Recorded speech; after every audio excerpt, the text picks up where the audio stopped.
Mini ಬಾರ್ಗೆ date already announce ಆಗಿದೆ. ಈಗ AK Subbaiah ಹಿರಿಯ ವಕೀಲರು ಅವರು ಕೂಡ ಈ ಒಂದು ಎಲೆಕ್ಷನ್ ಅನೌನ್ಸ್ ಆಗಿದ ಬಗ್ಗೆ ಮಾತನಾಡಿದ್ದಾರೆ. ಬನ್ನಿ ಏನು ಹೇಳಿದ್ದಾರೆ ನೋಡ್ಕೊಂಡ್ಬರೋಣ.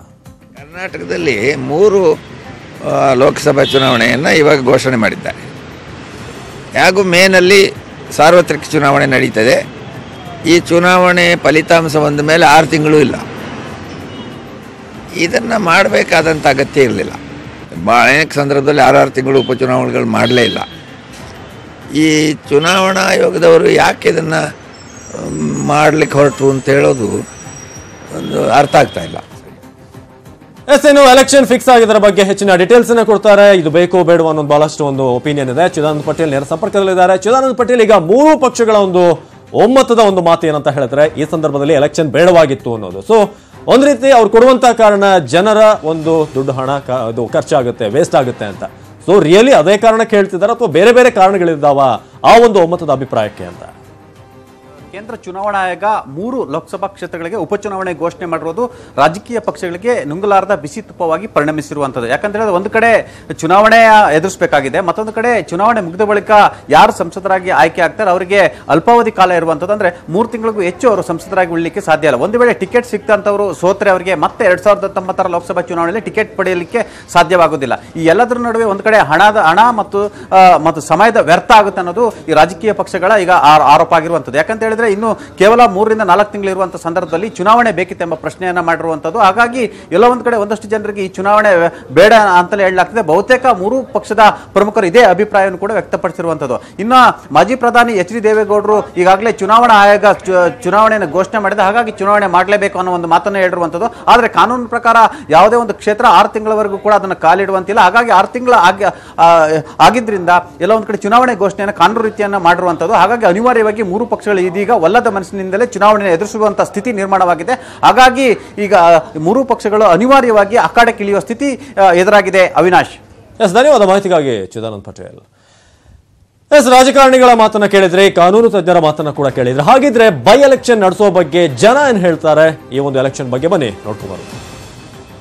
ಖರ್ಚುಗಳು, ಸಾರ್ವಜನಿಕರ ಹಣವನ್ನು ಲಕ್ಷಾಂತರ ರೂಪಾಯಿ ಕೋಟ್ಯಾಂತರ ರೂಪಾಯಿ ಗಟ್ಟಲೆ ಚುನಾವಣೆಗೆ ವೆಚ್ಚವನ್ನು ಮಾಡ್ತಕ್ಕಂಥದ್ದು ಇದು ಸಾರ್ವಜನಿಕರ ಹಣದ ದುಂದು ವೆಚ್ಚ. ಇದು ಮತ್ತು ಯಾರು ಚುನಾವಣೆಗೆ ರಾಜೀನಾಮೆಯನ್ನು ಕೊಡ್ತಾರೋ 5 ವರ್ಷದೊಳಗೆ ಅವರೇ ಆ ಚುನಾವಣೆ ವೆಚ್ಚವನ್ನು ಭರಿಸ್ತಕ್ಕಂಥ ನಿಯಮ ಬರೋವರೆಗೂ ಈ ರೀತಿಯ ಇದು ರಿಪ್ಯುಟೇಷನ್ ಆಗುತ್ತೆ. ಕೇವಲ 5 ತಿಂಗಳ ಅವಧಿಯ ನಂತರ ಮತ್ತೊಮ್ಮೆ ಲೋಕಸಭೆ ಎಲೆಕ್ಷನ್ ಬರೋದರಿಂದ ನಮಗೆ ಇದು ಖಂಡಿತವಾಗಿ ಸಾರ್ವಜನಿಕರ ಒಂದು ಹೊರೆ ಮತ್ತು ಅನಾವಶ್ಯಕ ಒಂದು ಚುನಾವಣೆ ಅಂತಲೇ ಹೇಳಬೇಕಾಗತ್ತೆ. ಒಂದು ಚುನಾವಣೆಯ ನಂತರ ಮತ್ತೊಂದು ಚುನಾವಣೆ ಬಂದು ಈ ಅಭಿವೃದ್ಧಿ ಕಾರ್ಯಗಳು ನಿರಂತರವಾಗಿ ನಿಂತು ಹೋಗುವುದು ನಮಗೆ ತುಂಬ ತೊಂದರೆ ಆಗ್ತಾಯಿದೆ. ಶಿವಮೊಗ್ಗ ಒಂದು ರೀತಿಯಲ್ಲಿ ಜಡತ್ವದಿಂದ ಅನುಭವಿಸ್ತಾ ಇದೆ. 5 ತಿಂಗಳಲ್ಲಿ ಅವರನ್ನು ನಾವು ಒಂದು ಅಭಿನಂದಿಸುವುದು ಹೊರತು ಇನ್ನೇನು ಕೆಲಸಗಳು ನಡೆಯಲ್ಲ. ಲೋಕಸಭೆ 5 ತಿಂಗಳ ಚುನಾವಣೆ ಇರೋದು ಅವಶ್ಯಕತೆ ಇಲ್ಲ. ರೈತರು ಮತ್ತು ಬರಗಾಲ ಬಂದಿದೆ, ಅದಕ್ಕೆಲ್ಲ ಬಿಟ್ಟು ಉಪಚುನಾವಣೆ ಶಿವಮೊಗ್ಗ ಅವಶ್ಯಕತೆನೇ ಇಲ್ಲ. 5 ತಿಂಗಳು ಹೋದ್ರೆ ಅವರು 5 ತಿಂಗಳು ಡೆಲ್ಲಿ ಹೋಗಿ 5 ತಿಂಗಳು ಹೋಗಿ ಬರೋಕ್ಕೆ ಆಗಲ್ಲ ಅವರಿಗೆ.